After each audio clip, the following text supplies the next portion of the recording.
December 19, 1944, Luxembourg, Western Front. The snow fell in thick, silent sheets across the Ardennes forest as General George S. Patton, Jr. stood in the operations room of his Third Army headquarters, studying maps with the intensity of a predator tracking wounded prey. Outside, temperatures had plunged below freezing. Inside, the air crackled with the barely controlled violence that always surrounded Patton, a man who treated war not as a necessary evil, but as his personal art form, painted in blood and fire. At 59 years old, Patton was already a living legend, a general whose reputation preceded him like artillery fire. He wore polished boots that reflected light like mirrors, carried ivory-handled revolvers on his hips, and spoke with a voice that could strip paint off walls when he was angry, which was often. His profanity was legendary, his temper volcanic, his appetite for combat insatiable. But beneath the theatrical persona, the tough guy swagger, the pearl-handled pistols, the profane speeches, lay something far more dangerous. A brilliant tactical mind married to an understanding of warfare's psychological dimensions that few of his contemporaries possessed. Patton didn't just want to defeat the enemy. He wanted to break them, to make them understand at a cellular level that resistance was futile and surrender was inevitable. By winter 1944, Patton's Third Army had become a mechanized storm tearing across France with unprecedented speed and aggression. His armor columns moved so fast that German commanders couldn't keep track of them. His tactics were so aggressive that even his own superiors sometimes worried he'd outrun his supply lines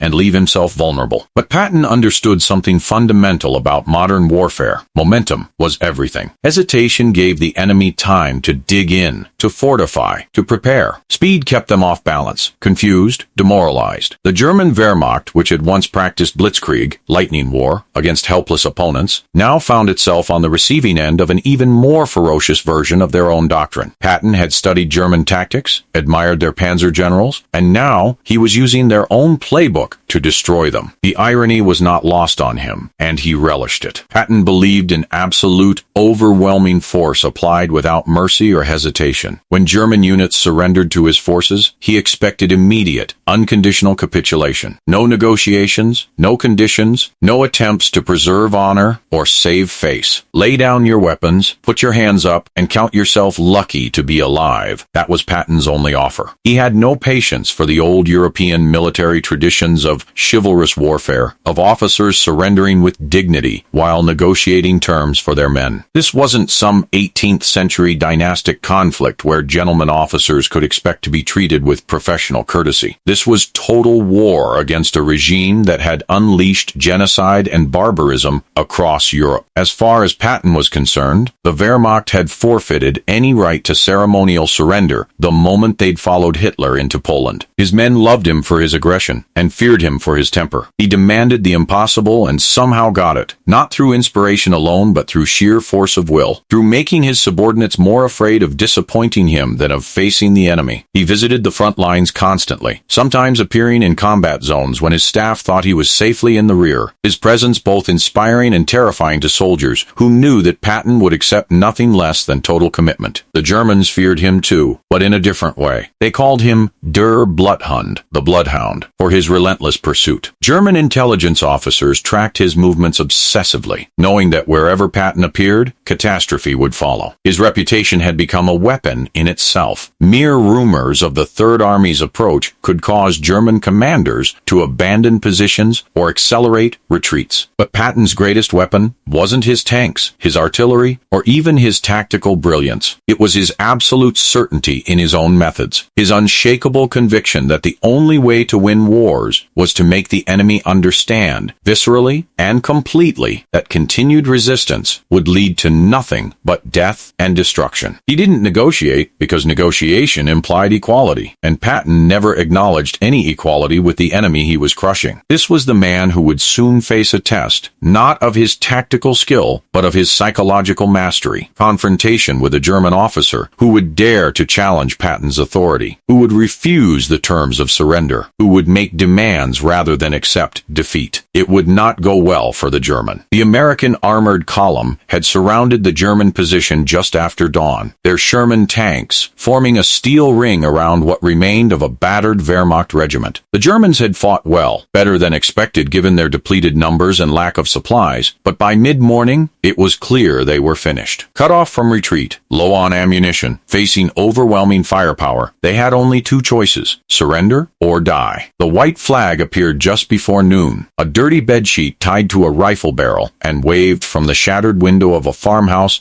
that had become the German command post. American officers, cautious and combat-hardened, approached with weapons ready, expecting a straightforward capitulation. What they got instead was a lesson in Prussian military pride colliding with American pragmatism. The German officer who emerged from the farmhouse was a colonel, his name lost to history, his face gaunt from weeks of inadequate rations, his uniform still somehow immaculate despite the chaos of retreat and encirclement. He carried himself with the rigid posture of the old officer corps, chin up, shoulders back, every inch the professional soldier despite his catastrophic circumstances. But something in his eyes, a mixture of desperation and defiance, should have warned the American officers that this would not be a simple surrender. Through an interpreter, the German colonel made his position clear. He would not surrender unconditionally. He demanded terms, his officers would be allowed to keep their sidearms, his men would be treated with dignity, and he personally required assurances about his treatment under the Geneva Convention. These were not unreasonable requests by the standards of European military tradition, officers surrendering with honor, preserving some shred of dignity in defeat. But the American captain facing him had orders directly from Third Army headquarters: unconditional surrender. No negotiations, no special treatment. General Patton had been crystal clear on this point. The Wehrmacht was being beaten, and they needed to understand that completely, without any face-saving gestures that might let them imagine they were still a force to be respected. The German colonel bristled when told there would be no terms, no conditions, no negotiations. His face reddened, his jaw clenched, and when he spoke again, his voice carried the edge of a man who had reached his limit. "I am an officer of the Wehrmacht," he said stiffly, drawing himself to full attention. "I have fought with honor throughout this war. I will not surrender like some common criminal to be herded into a prison camp. I demand to be treated according to military protocol." The American captain, exhausted and in no mood for lectures on honor from representatives of a regime that had burned its way across Europe, replied flatly, "Sir, you'll surrender according to our terms, or we'll resume the attack. Those are your options." What happened next would become one of the countless small dramas that defined the Western Front's final months, a moment when individual will collided with the inexorable machinery of a losing war. The German colonel straightened even further, if that was possible, his voice hardening into something between a threat and a plea. "Then I will not surrender at all. If you will not treat me with the dignity my rank deserves, you'll have to kill me. I will die before I submit to humiliation." It was a gambit born of desperation and pride, the last card a defeated man could play. Perhaps he thought the Americans would respect his courage, would offer better terms to avoid the messy business of killing a surrendering officer. Perhaps he genuinely preferred death to the shame of unconditional capitulation. Or perhaps he was simply so exhausted, so worn down by months of retreat and defeat, that he no longer cared what happened as long as he could preserve some illusion of control over his fate. The American officers exchanged glances. They had encountered stubborn Germans before, officers who needed convincing that the war was over. Usually, a few artillery shells in close proximity or a demonstration of overwhelming force was enough to break through denial and bring acceptance. But this felt different. This felt personal, like the colonel was making some kind of stand,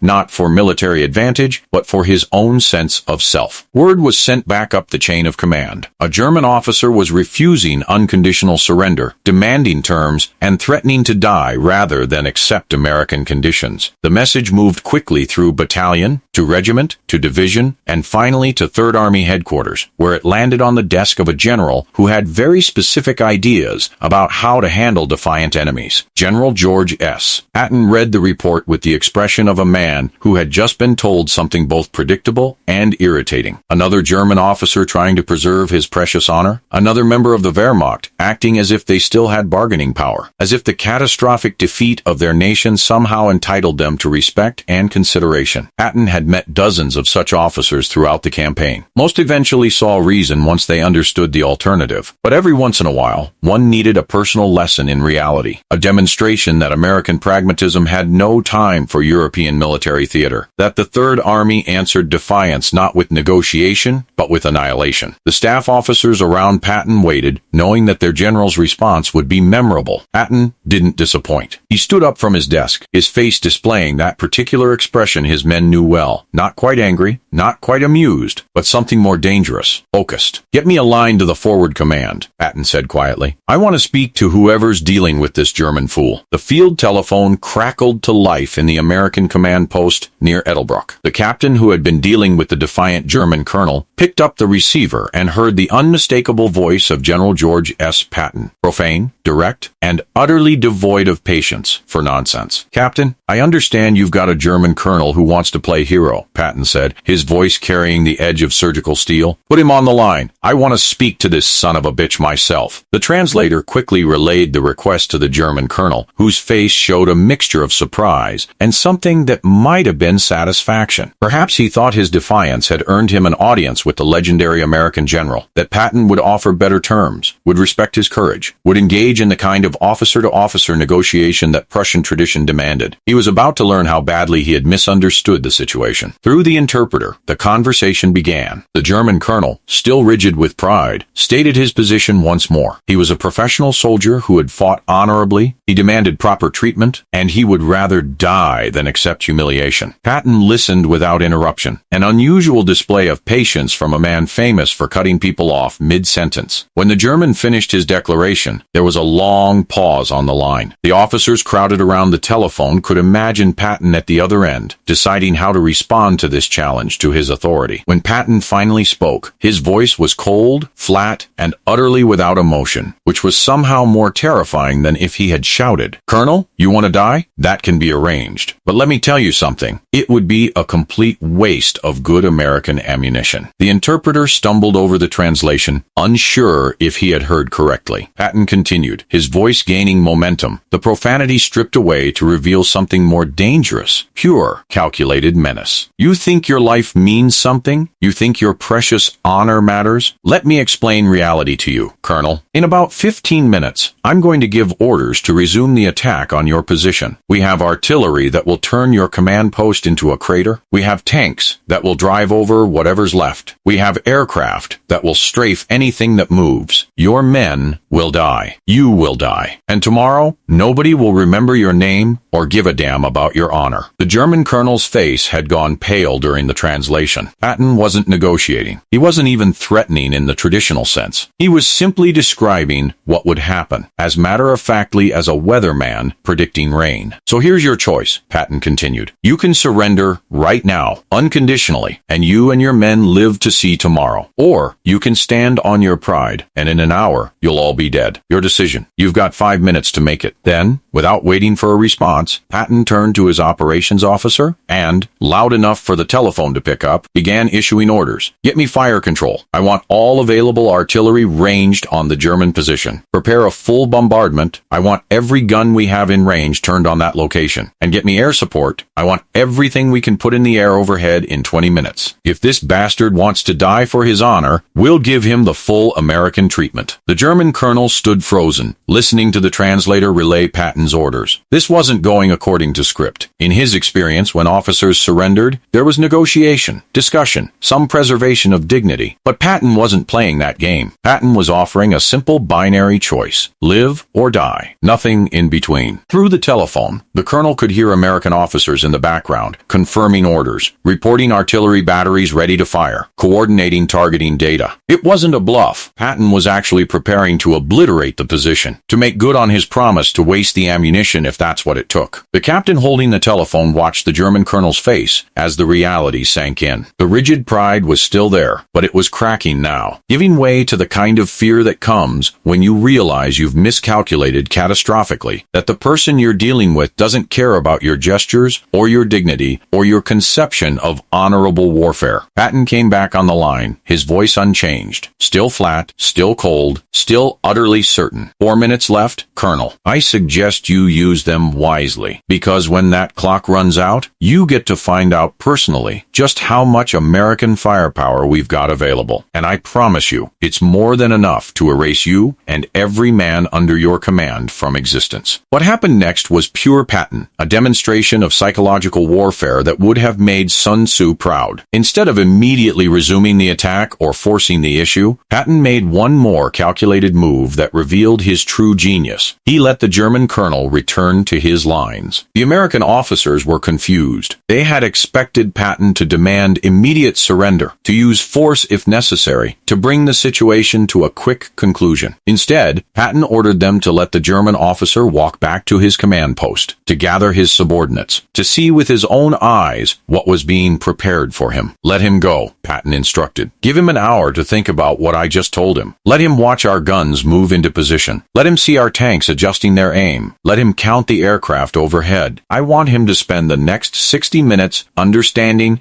exactly what no means in this situation. It was calculated cruelty, but cruelty with a purpose. Patton understood that breaking a man's will was more effective than breaking his body. The German colonel needed to see, really see, the overwhelming force arrayed against him. He needed to sit in his command post, surrounded by exhausted men, watching through binoculars as American artillery moved into firing positions. He needed to hear the rumble of tank engines, the drone of aircraft circling overhead. He needed that hour to let his imagination work on him, to let fear do what threats could not. Patton knew exactly what would happen in that German command post over the next hour. The colonel would gather his officers, would explain the situation, would try to maintain the facade of defiant pride. But around him, his subordinates, men who had been fighting and retreating for months, who were hungry and cold and utterly exhausted, would look at him with increasing desperation. The junior officers would start asking questions. Is there really no way to negotiate? Must we die for this? The enlisted men, catching wind of the situation, would begin to understand that their commander's pride might cost them their lives. The discipline that held any military unit together would start to fray, as men who had survived years of war began to realize they might die in the next hour for nothing but their colonel's wounded dignity. Meanwhile, Patton made sure the American preparations were visible and noisy. Artillery batteries moved into position with deliberate slowness, their crews making no attempt at concealment. Tank commanders gunned their engines and adjusted their turrets, ensuring the Germans could see every barrel pointed at their position. Aircraft circled overhead, low enough that the Germans could count them, could identify the bombs slung under their wings, could imagine what those bombs would do to their exposed positions. It was theater, but theater with deadly purpose. Every minute that passed, the German colonel's position became more untenable. Every minute, the cost of his pride became clearer. Every minute, his own men's faith in his judgment eroded further. Patton sat in his headquarters, watching the clock, absolutely certain of what would happen next. He had seen this play out before with stubborn German officers. They started with pride, with talk of honor and tradition, and dying like soldiers. Then, they watched American power gather against them, watched it take physical form in the shape of massed artillery, ranks of tanks, flights of aircraft, and slowly, inexorably, they realized that modern warfare had made their notions of honorable death obsolete. There was no glory in being obliterated by firepower you couldn't even fight against. No honor in leading your men to pointless slaughter. Give him 45 minutes, Patton told his operations officer. Then have the artillery fire one ranging shot, not at the command post, but close enough that they feel it. I want them to understand this isn't a bluff. The psychology was perfect. The German colonel would spend that hour trying to convince himself and his men that standing firm was the right choice, that surrender without honor was worse than death. Then, at the 45-minute mark, he would hear the shriek of an incoming shell, would feel the ground shake, would watch dirt and debris rain down near his position. And in that moment, abstract concepts like honor would be replaced by visceral, immediate terror. Patton's staff officers, watching their general orchestrate this psychological campaign, understood that they were witnessing a masterclass in breaking an enemy's will. Other commanders might have simply ordered the attack, might have destroyed the German position and moved on. But Patton understood that every German soldier who surrendered after being broken psychologically was one less soldier who would fight fanatically in the next engagement. Fear was contagious. If word spread through German units that America American firepower was so overwhelming that resistance was suicide, that might save American lives in future battles. But if the Third Army gained a reputation for granting no quarter or killing everyone who resisted, that might make desperate Germans fight harder. Patton was threading a psychological needle, demonstrating overwhelming power, while still offering the option of survival through surrender. "Sir," one of the staff officers asked carefully, "what if he doesn't surrender? What if the colonel's pride really is stronger than his survival instinct?" Patton looked at him with an expression that mixed amusement and certainty. "Then we kill him, and everyone with him, and we make damn sure that every other German unit in the sector hears about it. Either way, we win. Either he surrenders and his men lose faith in their officer's judgment, or he dies and his men realize that German pride isn't worth a damn against American steel. The only person who can't win in this situation is that stubborn son of a bitch in the farmhouse." The clock ticked down. In the German command post, the colonel was learning that defiance without power is just suicide with extra steps. And in American headquarters, Patton waited with the patience of a predator who knows his prey has nowhere left to run. The ranging shot came at precisely the 45-minute mark, a single 155 mm artillery shell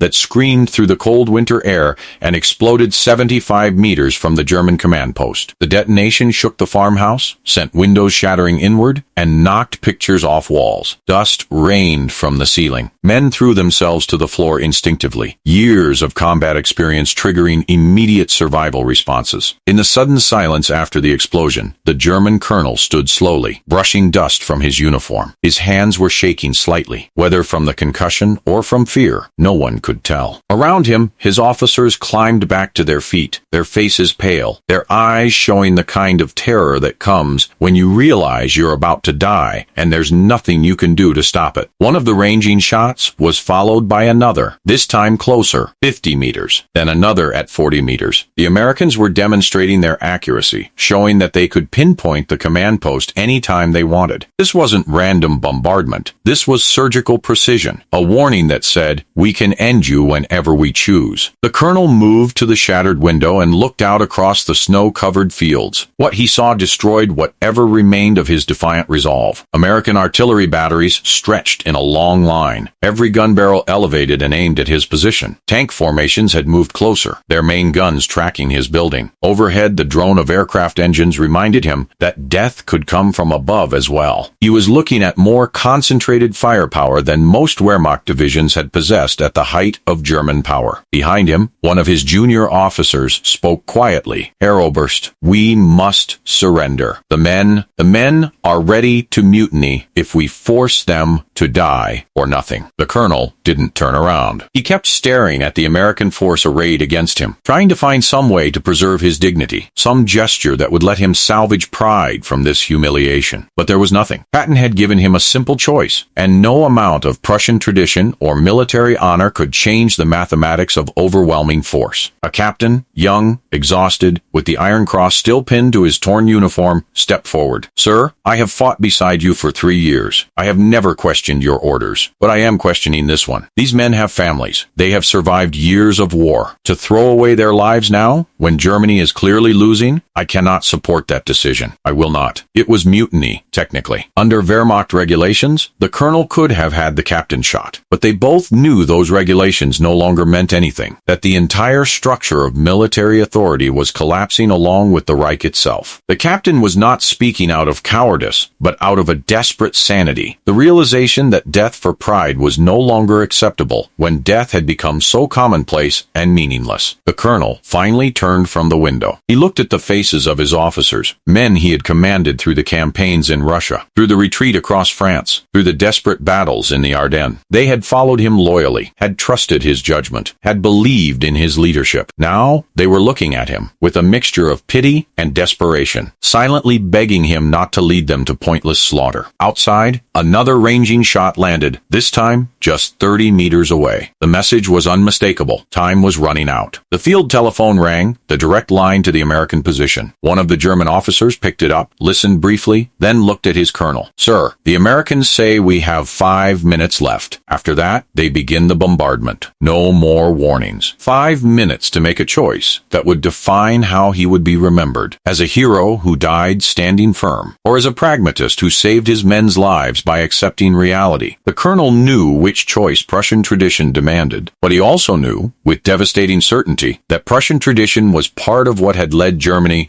to this catastrophic defeat. He had watched the Wehrmacht's honor code lead to disaster after disaster. Hitler had demanded fanatical resistance when withdrawal would have saved armies. Officers had sacrificed their men rather than admit mistakes. Pride had been valued over pragmatism, and the result was the utter destruction of German military power. Standing in that shattered farmhouse, surrounded by exhausted soldiers, facing annihilation from overwhelming American firepower, the colonel finally understood that honor without power was just vanity. "Get me that telephone," he said quietly. The room went absolutely silent. Every man there understood what was about to happen, what it meant, what it would cost their commander personally. The colonel took the receiver, spoke briefly to the American interpreter, and then said the words that ended the standoff: "We surrender. Unconditionally. We will lay down our arms and submit to American custody. No terms. No conditions." On the other end of the line at 3rd Army headquarters, General Patton received the news with a slight nod. He hadn't doubted the outcome for a moment. "Tell them they have 30 minutes to gather their weapons in the courtyard and assemble their men with hands visible," Patton instructed. "Any delay, any hesitation, and we resume the attack." "Clear?" "Crystal clear, sir," came the response. Before nightfall, white flags appeared across the entire German position, not just from the command post, but from every defensive position, every foxhole, every concealed gun emplacement. The colonel's officers had already spread the word through the ranks. Surrender was coming. Resistance was over. Slowly, exhausted German soldiers emerged from their positions, hands raised, weapons left behind. They formed into ragged columns, their faces showing relief mixed with shame. Many were teenagers, boys who looked like they should have been in school rather than war. Others were veterans, whose eyes had the 1,000-yard stare of men who had seen too much death. All of them were simply grateful to be alive. The colonel himself walked out last, moving with rigid military bearing even in defeat. He had removed his medals, his badges of rank, a small gesture of protest, a way of saying that while his body surrendered, his honor remained his own. It was a futile gesture, and he knew it, but it was all he had left. American soldiers moved in to process the prisoners. There was no mockery, no celebration. The Americans were professionals who understood that today's defeated enemy was yesterday's desperate fighter, and that grace in victory prevented the kind of humiliation that bred future conflicts. The German colonel was separated from his men and brought to the American command post. He expected, perhaps hoped for, some dramatic confrontation, some final opportunity to state his piece, to defend his initial defiance. Instead, he was simply logged as a prisoner, photographed, searched for intelligence materials, and sent to the rear for processing. General Patton never spoke to him again. There was no need. The lesson had been taught, the point had been made. The colonel's defiance had achieved nothing except delay, and his eventual surrender proved what Patton had known from the beginning, that all the pride in the world couldn't stand against superior firepower backed by absolute will. Over 3,000 German soldiers surrendered that day. A regiment that could have continued fighting, could have inflicted casualties, could have delayed the American advance. Instead, they lived to see tomorrow, their lives saved by their commander's final moment of clarity. His acceptance that survival was more important than pride. That evening, as reports came in of the successful surrender and the processing of prisoners, Patton sat with his senior staff officers, drinking coffee and discussing the day's operations. One of his colonels, a West Point graduate who had studied military history, raised the question that several were thinking. "Sir, when that German colonel defied us, you could have made an example of him. One quick strike, eliminate the position, send a message to every other German unit that refusal means death. Instead, you gave him time to reconsider. Let him see our preparations. Essentially talked him into surrendering. That's not exactly your usual style." Patton looked at the colonel with an expression that was part amusement, part calculation. "You think I was being soft?" he asked, his voice carrying an edge. "No, sir. Think you were being strategic. I'm just trying to understand the strategy." Patton set down his coffee cup and leaned back in his chair, preparing to explain something he understood instinctively but rarely articulated. "Listen carefully, because this is important," he began. "Killing a defiant enemy is easy. It's satisfying. It sends a clear message. But it also creates martyrs, and martyrs are dangerous. That German colonel, if we'd blown him and his men to pieces, would have become a story. Other German German units would have heard about the officer who chose death over surrender, who stood firm against the Americans, who died with honor. We'd have turned a stubborn fool into a symbol of resistance. He paused to light a cigar, letting the smoke curl toward the ceiling before continuing. But by giving him time to think, by showing him exactly what he was facing, by making him choose surrender over death, we broke him. We didn't kill a hero, we created a cautionary tale. Right now, in German units across this sector, soldiers are hearing about the colonel who threatened to die rather than surrender, and then surrendered anyway when he saw what we had aimed at him. That's not a story that inspires resistance. That's a story that makes men think twice before following their officers into pointless last stands. One of his intelligence officers nodded. You wanted him to surrender because his surrender is more damaging to German morale than his death would have been. Exactly, Patton confirmed. Dead men can be honored. But a man who backed down, who chose life over pride, that's corrosive. It makes other German officers question whether their own pride is worth their lives. It makes enlisted men wonder if their commanders really have their best interests at heart. It spreads doubt, and doubt is a better weapon than bullets. But there was another layer to Patton's thinking, one he was less willing to articulate, but that his actions revealed. Despite his reputation for ruthlessness, Patton was not wasteful with lives, neither American nor enemy. Every German soldier killed in battle was a German who might kill Americans before dying. Every fierce last stand, every fanatical defense cost American casualties. If German units could be convinced to surrender rather than fight to the death, that saved American lives. War is about breaking the enemy's will to fight, Patton continued, warming to his subject. You can do that by killing them all, but that's expensive and time-consuming. Or you can do it by making them understand that resistance is futile, that we'll always have more guns, more tanks, more planes, more ammunition. When a German unit sees overwhelming force and chooses surrender, that's not cowardice, that's rational calculation. And I want them calculating, not fighting. He stood and walked to the map on the wall, pointing to the various German positions marked across the front. Every German unit that surrenders after seeing what we can bring to bear is a unit that doesn't have to be destroyed in costly fighting. Every German officer who chooses survival over pride is one less fanatic ordering his men to die for nothing. I'm not in the mercy business, I'm in the winning business. And winning means breaking their will faster than they can break ours. One of his aides spoke up hesitantly. Sir, some might say that showing mercy, giving them time to reconsider, makes us look weak. Patton's response was immediate and sharp. Mercy? There was no mercy in what I did today. I gave that German fool a choice. Live or die. I didn't spare him out of kindness. I spared him because his surrender serves my purposes better than his death would have. That's not mercy. That's tactical calculation. He paused, then added with a slight smile, besides, killing a surrendering enemy creates all kinds of problems. Geneva Convention issues, potential war crimes, bad publicity back home. Much cleaner to accept their surrender, process them as POWs, and move on. The humanitarian concerns happen to align with tactical efficiency in this case. But beneath the pragmatic explanations lay a truth Patton would never have admitted openly. He respected courage, even enemy courage, and executing a brave man for standing on principle would have violated his own code. Patton might have been aggressive, profane, and ruthless in combat, but he had clear lines he wouldn't cross. Summary execution of surrendering enemies was one of those lines. The conversation continued late into the evening, with Patton explaining the psychological dimensions of warfare that most commanders missed. He talked about the importance of reputation, about how the Third Army's image as an unstoppable force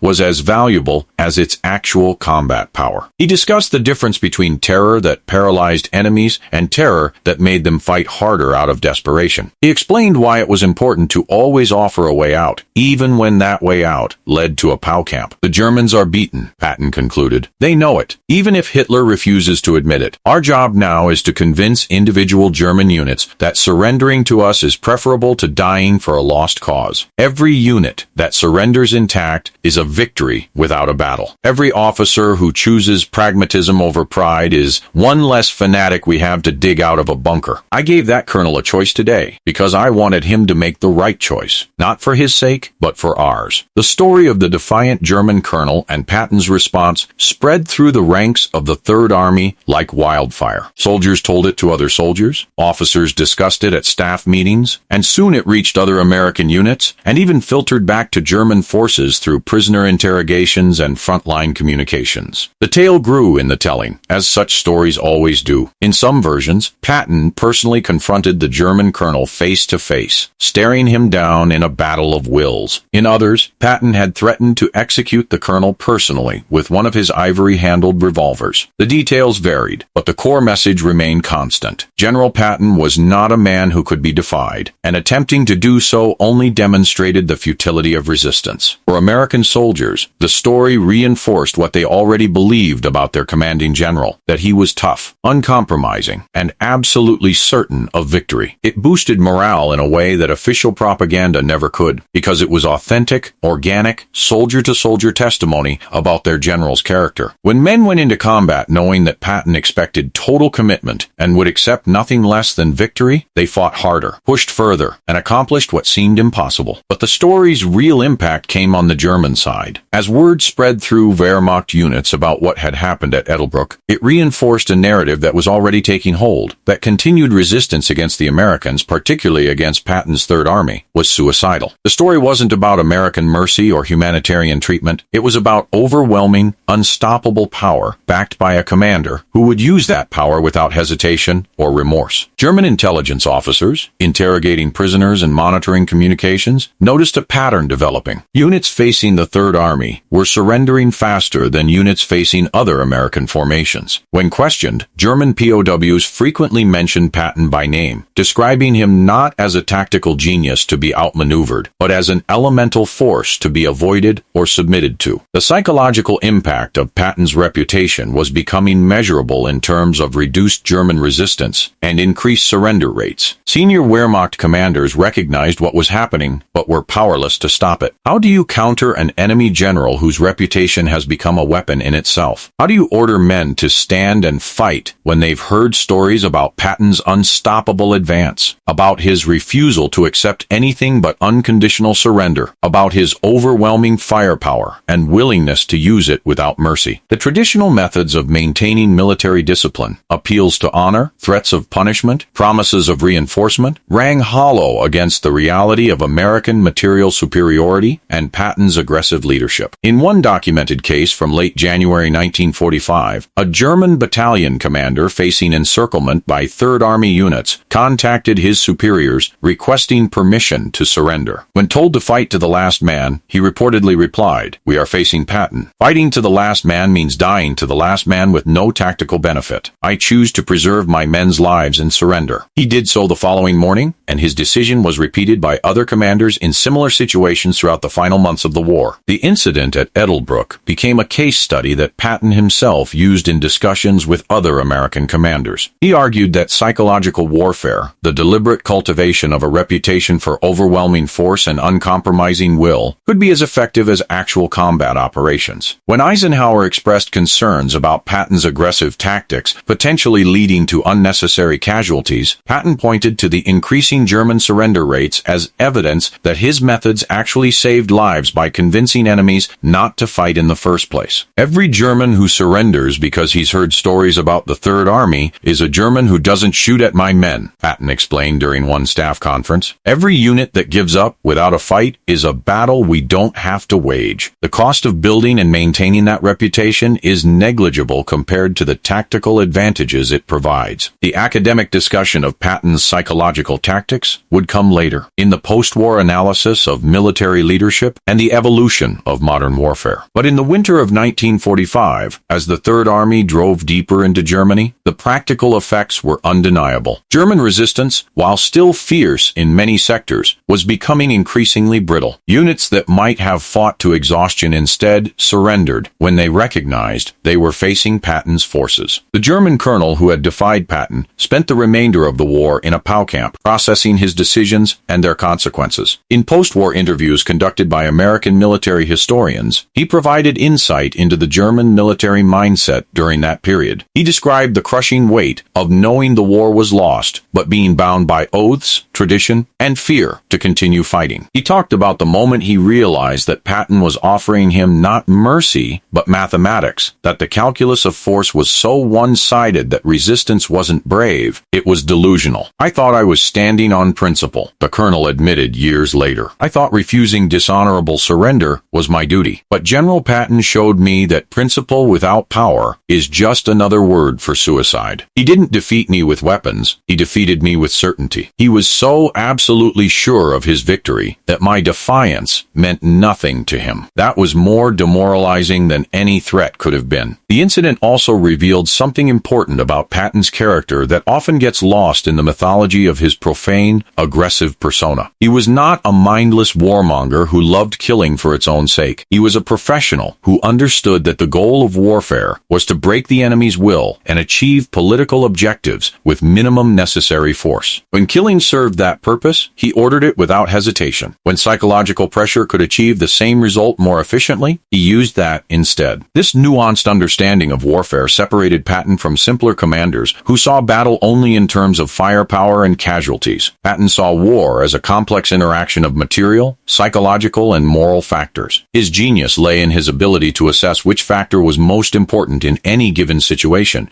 and to apply force, whether physical or psychological, at precisely the right point to achieve maximum effect. The legacy of that December afternoon at Edelbrook extended far beyond the immediate tactical situation. It became part of the Patton legend, reinforcing his image as a commander who combined aggression with calculation, who understood that the most effective battles were often the ones never fought, because the enemy recognized defeat before the first shot was fired. When Patton died in December 1945, just months after Germany's surrender, in a car accident rather than in combat, the obituaries and eulogies focused on his aggressive tactics, his colorful personality, and his crucial role in Allied victory. But among military professionals, his psychological mastery was increasingly recognized as equally important to his tactical skills. The general who had refused to waste ammunition on a defiant enemy had understood something fundamental, that breaking an opponent's will was more valuable than breaking his body. The final truth. Decades after the war, military historians examining Patton's methods identified the Edelbrook incident as emblematic of his approach to command. He had recognized that modern warfare, with its massive armies and industrial-scale violence, required new approaches to achieving victory. Traditional notions of battlefield glory and honorable combat had become obsolete in an era of total war. What mattered was not how you fought, but whether you won, and whether you achieved your objectives with minimum cost to your own forces. The German colonel had wanted to die like a 19th century officer, standing firm on principle, preserving his honor through sacrifice. Patton had forced him to live like a 20th century soldier, accepting reality, calculating odds, choosing survival over symbolism. In that confrontation lay the essential difference between the old military tradition and the new reality of mechanized, industrial warfare. When the German said, "You'll have to kill me," he was appealing to an older code of military honor that recognized nobility in defiant last stands. Patton's response, "That can be arranged, but it would be a waste of ammunition," dismissed that entire framework as irrelevant. Modern war wasn't about individual honor or dramatic gestures. It was about force, will, and the cold calculation of power. The incident taught a lesson that echoed through military academies and staff colleges for generations, that the most dangerous enemy is not the one with the most weapons, but the one who understands how to use power, material and psychological, with maximum efficiency and minimum sentiment. Patton gave the German colonel a choice not out of mercy, but out of tactical wisdom. And in making that choice, both men revealed the changing nature of warfare and command in the 20th century. The colonel lived. His men lived. The Third Army rolled on, and Patton's legend grew, built not just on the battles he won, but on the battles he never had to fight, because the enemy understood, finally and completely, that defiance was futile and surrender was inevitable.